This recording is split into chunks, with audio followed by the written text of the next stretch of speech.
তারা মুহাম্মদ সাল্লাল্লাহু আলাইহি সাল্লামকে হক মনেই করতো না। তারা মুহাম্মদ সাল্লাল্লাহু আলাইহি সাল্লামকে 100% বাতিল মনে করত। আর আবু জাহাল আর জাহিলি সমাজের লোকগুলো নিজেদেরকে 100% হক বলতো।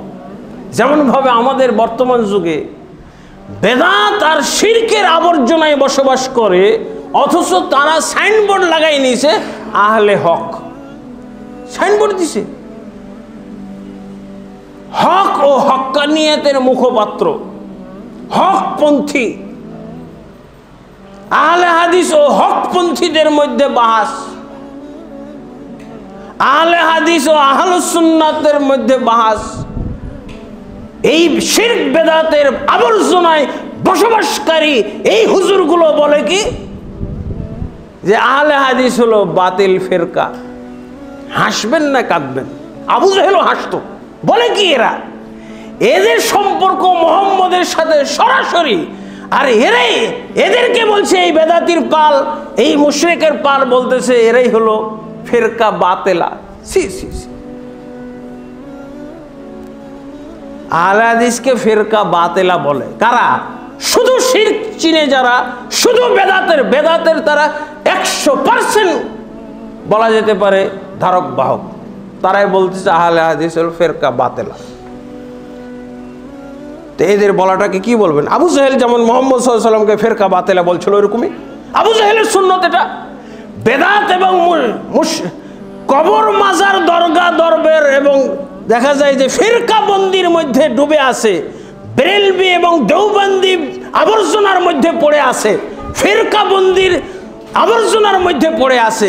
যারা কোনো ফিরকা বন্দিকে পছন্দ করে না, যারা সরাসরি কোরআন এবং সহিহ হাদিস মানবে, মানার যারা মানসিকতা রাখে, মানার পক্ষে যারা কথা বলে, তাদেরকে বলতেছে ফিরকা বাতেলা।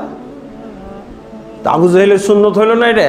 যেমন মুহাম্মদকে তারা ফেরকা বাতেলা বলেছিল, ঠিক তাদের মতোই এরা যারা মুহাম্মদ সাল্লাল্লাহু আলাইহি সাল্লামের সরাসরি অনুসারী, নির্ভেজাল অনুসারী, যারা কোরআন সুন্নাহর মাধ্যমে কেবল আল্লাহ তাবারক ওয়া তাআলার সাথে সম্পর্ক স্থাপন করতে চায়, যারা কেবল হাদিস এবং হাদিসের গ্রন্থগুলোর মাধ্যমেই রাসূলের সাথে তারা ভালোবাসা স্থাপন করতে চায়, অনুসরণ করতে চায়, তাদেরকে ফেরকা বাতেলা মানে কি? এটা আবু জাহেলের সুন্নাত, এটা আবু লাহাবের সুন্নাত, এটা উতবা শাইবা ওয়ালিদ বিন মুগীরা সেই জাহিলি সমাজের সুন্নাত ছাড়া আর কিছুই নয়।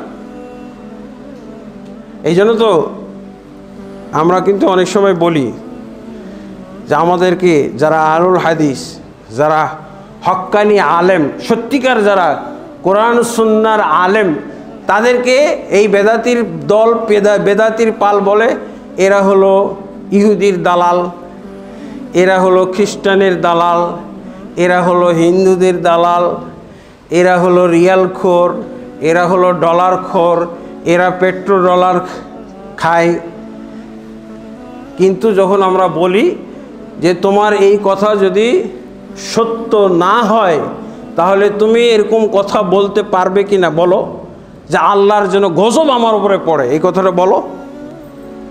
আর বলতে পারে না, এই বেদাতির পার আর বলতে পারে না। এই আহলে হাদিস আলেমদেরকে তারা এইভাবে ডলারখোর, ইহুদির দালাল, ইহুদি খ্রিস্টানের দালাল, হিন্দুদের দালাল, বৌদ্ধ বিধর্মীদের দালাল। কিন্তু যখন তাদেরকে বলা হয় যে যদি তারা দালাল না হয়, তাহলে আমার উপরে যেন আল্লাহর পক্ষ থেকে গজব নাজিল হয়, আল্লাহর পক্ষ থেকে যেন গজবের পাথর নাজিল হয়, এই কথাটা বল বেদাতির পাল। অথবা আমার স্ত্রী তালাক, এটা বল দেখি পারিস কিনা।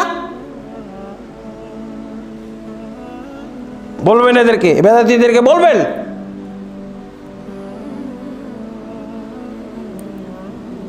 দেখেন, কবর পূজা করে, পীর পূজা করে,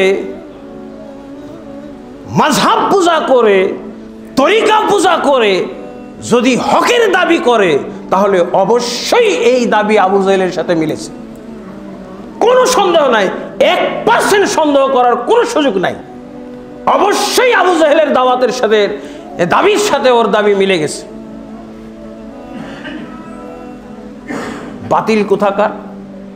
কোথায় পালি ইসলামের মধ্যে পীর পূজা, কবর পূজা, দরবার পূজা, দরগা পূজা, খানকা পূজা? কোথায় পালি তুই? কোথায় পালি তুই মাযহাব পূজা? কোথায় পালি তুই তরিকা পূজা? মুহাম্মদ সাল্লাল্লাহু আলাইহি ওয়াসাল্লামের তরিকা, এক তরিকা ছাড়া আর কোনো তরিকা বলে কিছু নাই।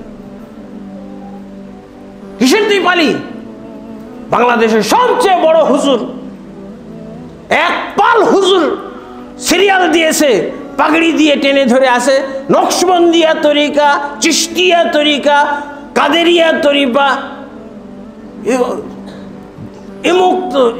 এসব তরিকার বায়াত করতেছে। সি সি সি সি সি, এগুলো বলে আলেম? এগুলো নাকি আলেম? এগুলো কিসের আলেম? আবু জাহেল মার্কা আলেম। মুহাম্মদের তরিকা ছাড়ার কোন তরিকা মুসলমানের নেই, ইসলাম ধর্মে নেই, থাকতে পারে না, থাকার কোনো সুযোগ নাই। যারা দাবি করবে এরাই হলো বেদাতি হুজুর, এদেরকে বলা হবে বেদাতি।